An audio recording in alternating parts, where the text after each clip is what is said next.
Le renforcement des capacités en gestion de projet reste un défi majeur au regard de l'incapacité de certains chercheurs.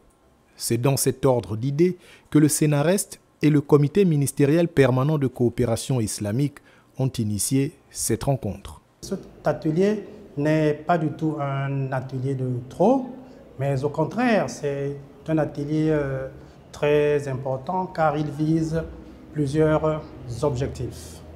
Renforcer les capacités de nos chercheurs en rédaction et élaboration de projets, mais des projets plutôt bancables.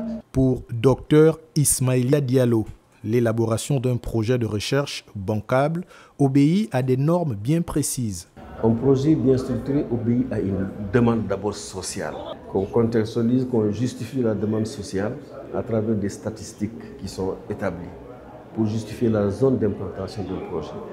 Une fois qu'on définit la zone d'implantation d'un projet qui est arrimée à une stratégie nationale, donc on justifie pourquoi le projet il est utile pour cette zone, pour ces populations. Sans le projet, peut-être que les conditions de vie de ces populations vont passer de mal en pire.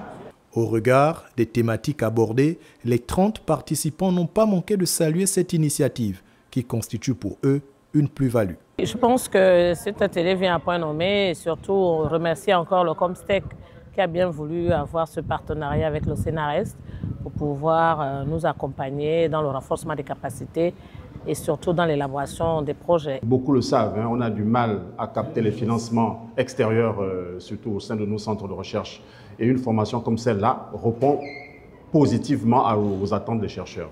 Donc je peux dire que ça c'est un plus pour la recherche au niveau du Sénarest. Cette rencontre est la première d'une série à l'initiative du Comitec visant à contribuer à l'émergence de chercheurs capables de rédiger des projets financés de l'extérieur.